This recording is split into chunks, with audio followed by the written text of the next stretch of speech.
So Presnell's first top 10 at a major also happened to be his first win, which is a fun stat. I'm gonna just kind of Hey, dude, he won Mid-America, you snake. His first major win. His first win. I'm just calling his first win. Okay. No, it wasn't a Pro Tour win. It's a major. Same thing like a silver win. It wasn't a Pro Tour win. Yeah. Got to be a Pro Tour to be a Pro Tour win. That's right. I'm gonna just I'll just go over kind of like what the event happened, and then we'll go into some storylines. So Casey White came off hot start, 7 under after round 1, was sitting at 11 under after round 2.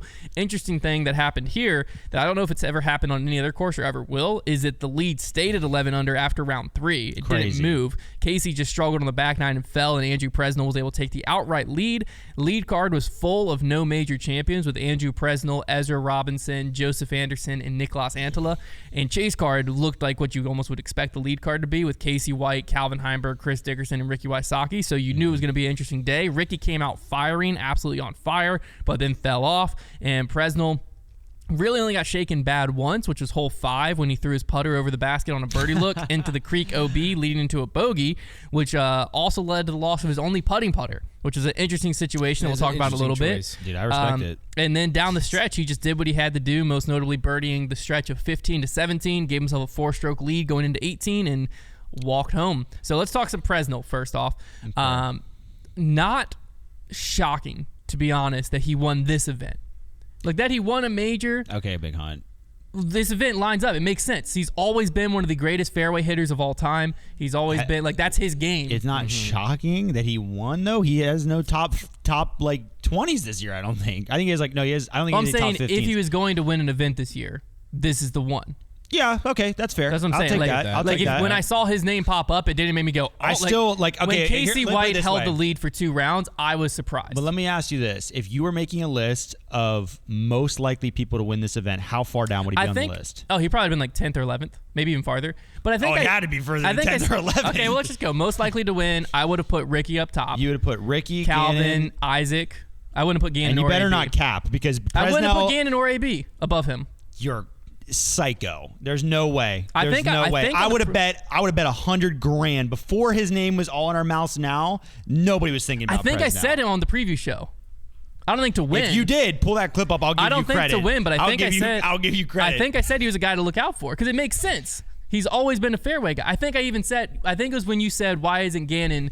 Why do you not think Gannon? I said it because the power thing. I said I think this course plays more to Presnell and so and so. If you said that, then maybe you're just thinking Presnell more than I do. But he's just like, I mean, he's never a threat out Whenever there. I think of Presnell, I think of when I tweeted from Foundation's account, "What's the greatest fairway hit? No, that popped into my mind too. Time?" And he responded with me. That did pop into my mind when he was winning. I was like, he did say he was the fairway guy. But that's what I'm saying is like if you look at this season. And if you were given Andrew Presnell and you said, put him into what event could he win? If somebody told this me, is like the only one you plug him in. If somebody could tell the future and said Presnell's going to win this year, guess which one he won? I would have probably. That's what I'm saying. Been the one high on my list. Yeah, like that would. That's why it wasn't shocking to see this is the event he did it at. Yeah. Is that more? What I'm was saying? still shocking that he won an event, a major. Yeah, to me. Yes. So. His game what it really came down to is his game just aligned with how you have to play this course. He never goes outside of his what he's capable of. Which is what I think leads to him not winning a lot of courses is because like he doesn't have elite distance. No. He's not the greatest putter you've ever seen in your life. Like he's not the greatest at anything, but he plays old man golf. He's got that very half reach back like ultimate frisbee heave. And here's the thing, though. He's just good at it. He was his height control, his angle control, and his lines were all perfect. And like that was the recipe, right? Like he just was keeping it in between the trees. And there were probably a lot of guys who might look back at this event and be like, oh. Because like there are other players that are capable of playing disc golf that way. They're not willing to. Well, I think every time Andrew Presnell is willing to play disc golf that way. I think every time you leave Northwood. Now, normally we only play 2 rounds out here, but for Worlds they played 3, I think. But like anytime you leave Northwood, I think if you told the top players in the world all you had to do is this, they'd be like, I could do that with my eyes closed. Right. But that's just not how it works out because like Presnell won at 15 under through 4 rounds. It's crazy. That's if you shoot 4 under a round average, you win by 1. Yeah. In that scenario, and like if you told Ricky, Calvin, heck, even Isaac Robinson going into the week, he struggled, but Isaac's brother turned it up. Like if you told Paul, a lot of them, like all you got to do is just 4 under. And like if they game planned and picked like, well, I can get like Ricky was, what was he, 5 under on the front 8 right there, and Paul started like 5 under through 6. Because even we thought winner was going to get to probably like 20. I think 20 I said was weather number, came in. We probably would have been good without the weather. I said 20 you win it, which was right.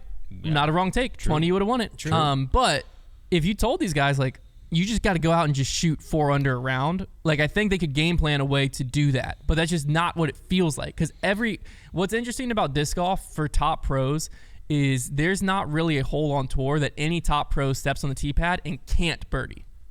Which makes it really hard for that not to be like, well, why wouldn't I at least throw a tee shot where I could? Right, you know what I mean? Right. Versus Presnell, I don't know if there are holes or not, but like there might be holes where he can't birdie and he's just like, this is what I'm going to do. He did not make worse than a single bogey the entire event. Entire weekend. That shouldn't be possible at that course. Like that is insane. And it's because if he got into trouble, he pitched out and he kept the disc in the middle of the fairway. He played golf. He made the putts he had to. It was just simple man's golf. And that's what won that event. And by time the other players probably realized that, it's too late. You're behind him, and now you have to try to catch up. And playing catch up, it's just like you do not want to be caught behind late in that race, right? Like you have to jockey around and get yourself into the lead or close to it at the end of that tournament, because by time it gets to those last like 5-6 holes, you're going to be trying to push, you're going to make bogeys, and the leader is not. The leader is just going to, once he gets past some of those like 12 and 14, some of those really icky holes, he's just going to be coasting because he's going to be throwing these. I mean, he was throwing just the safest, like silliest shots, and they were great shots in that moment. They were the shots he needed. And granted, I will give him credit though. He did make some very key birdies and threw some really great shots and some great putts down the stretch. There were times where he had to hold off players. I mean, we got to talk about the Anheuser putt gate. Because that putt, it was on 16. The one where he fell? 16? That was 16? Yeah. Was it 16? You're talking about the putt where he fell? The par 4, yes. No, it's par 3. 16 is the par 3? Yeah. Are we talking about the same putt? Are you talking about the falling putt? No, 16, I'm pretty sure. He was on the edge of the woods, threw a putt from Which hole is 17? 17 is also a par 3? 17 is the other par 3. 16 is the one down the hill, over the ravine, wooden thing. He was in the woods on the right. You're right. I remember now. So he gets off to the right, throws his Anheuser putt in. That was like insane. And like, I mean, Antela made his putt, which kept him in it, but like that was where they were supposed to be. You saw his drive kick off, and you saw Antela's. You're like, okay, this is where the move's going to be made. I was thinking Antela's going to get back in this. Makes this putt, which was insane, but the PDGA has him at 30 feet. Nobody really, you can't see any markers. That's an issue. And he throws his putt, kind of wobbles, looks like he's trying to hold his balance, and then falls forward.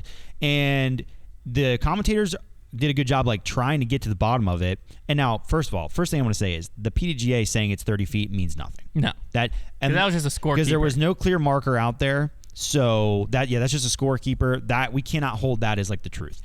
They asked Brian, they're asking this, and like I think it came out that there was a conversation. Here's my biggest thing though.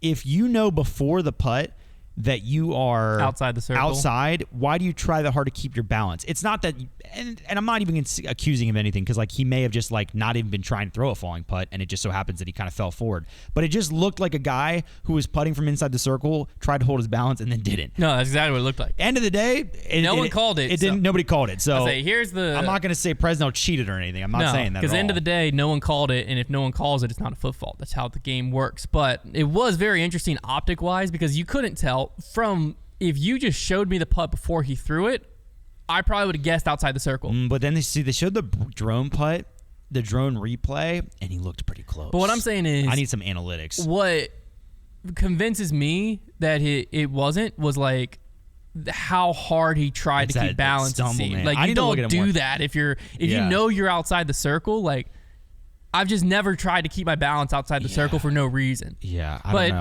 know. And maybe there was a puddle in front of him that he wasn't trying to step in. Like I don't have the details. He also won by 4, so stroke him and he still wins. I think that argument's a little poor though, because like Nicholas it would have got to like within 1, I think. Yeah. Well, I think so. 2. Oh no, I think birdie. If it's hard because Nicholas bogeyed the next hole, and I'm trying to do math backwards where he would have been at.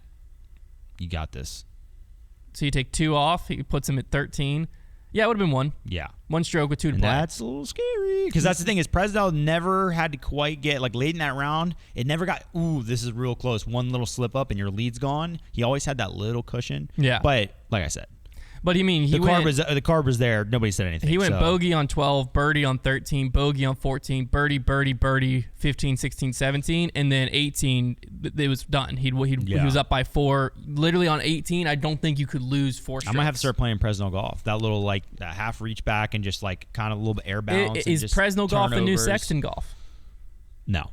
Because Presnell's not as good as Sexton, and also Sexton has a dirty forehand. So let's talk. Now let's talk situation 1 really quick, because that was situation 2 I wanted to bring up. But situation 1, where hole 5 again throws it over the basket, goes into a creek, putter's gone. That's the only putter of that mold in his bag. Yeah. So his caddy takes off running back to the car to grab another one. That is allowed within the rules. It shouldn't be. That's what I was about to ask.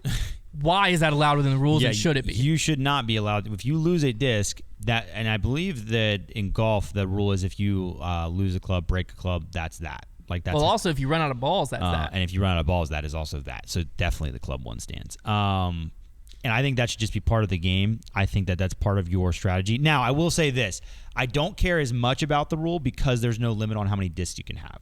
Yeah. If there was a rule that, like golf, you have a limit of clubs. So therefore, breaking one is a little more important because there's strategy. If there was a limit on how many discs you had in your bag, you would already see players strategize more as to like, okay, I need to make sure if I lose this, I have a backup. Like that would play into it. And then I would care more about this rule existing, because then it would be like, well, now if you don't have an extra putting putter, you might be kind of silly on a course with water on it. But I care less. I still think it shouldn't be allowed because I think it's like... Well, the weird thing to me... You just got to prepare for this stuff. But I care less because like you can have guys out there with Zuka sponsorships and like double-tiered carts with 80 discs. The weird part to me is if you're someone who doesn't have a caddy, you're screwed. Like if Presnell doesn't have a caddy... you got to hand the fob to a guy in the gallery you're probably that's just handing your key to some random dude and like, don't steal my car. I need the black putter. I would have just loved to watch him have to putt the rest of that round with the drone. That's what I'm saying. I think he had a throwing putter of some type, but like whatever he putts with, he only had that. Listen, one. I understand because like as a guy who also only has one putting putter in his bag, like any day could be the one where I got to finish out with a driver and putt the same percentage. Yeah. Well, you have throwing putters. Only premium ones though. Only premium ones. So like I probably let's play this game. You guys, if you lose. I want to lose both my bangers. I got a PA3 waiting for me. Okay, but let's say you don't have the PA3. Like, what's your next line of defense? I always have a baseline throwing putter because I like to take a neutral putter and beat it up. Okay, let's go to your second stringer then, because I'm just curious. So I've lost 3 putters. I'm curious to see what you would go to. Emac Judge. I putted phenomenal. So you would go to the premium putter. Absolutely. Okay.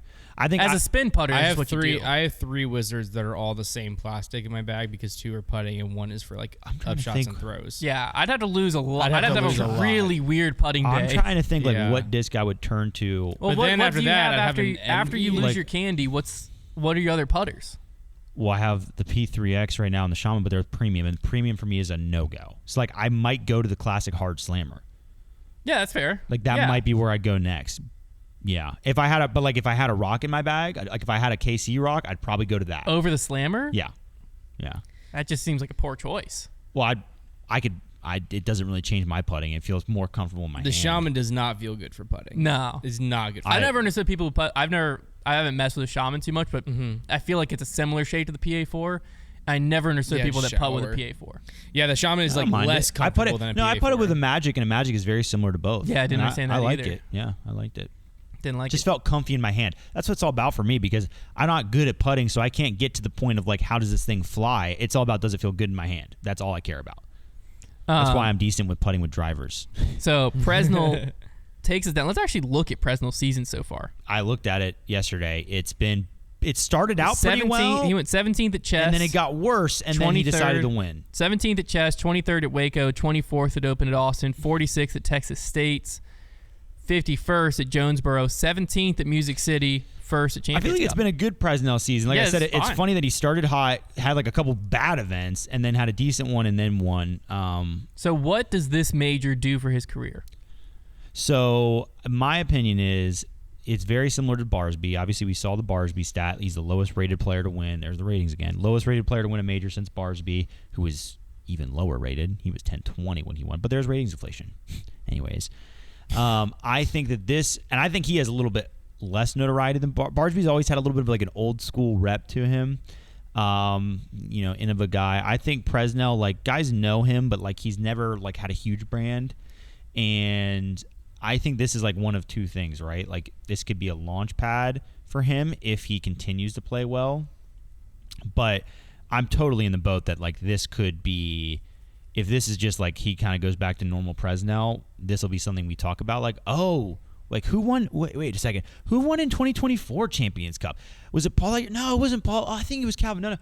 Oh, we Google it. It's Presnell. That's right. I forgot Presnell. Like that's the conversation we'll be having 3 years from now. If like normal, and that's just how sports works. Like that.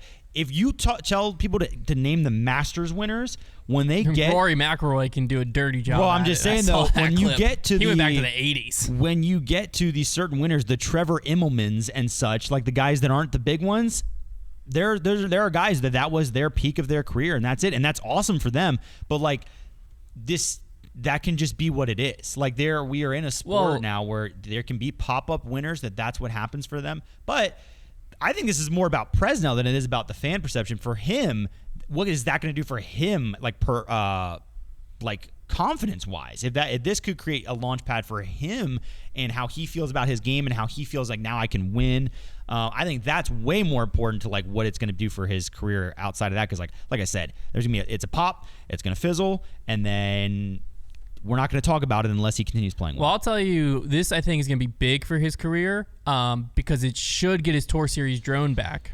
Yes, from monetarily it can help him a lot. And it should be a good negotiating tool. I mean, Corey Ellis won European Open last year. Now, Corey Ellis, his game aligns more with the current Pro Tour, like where the Pro Tour's headed, right?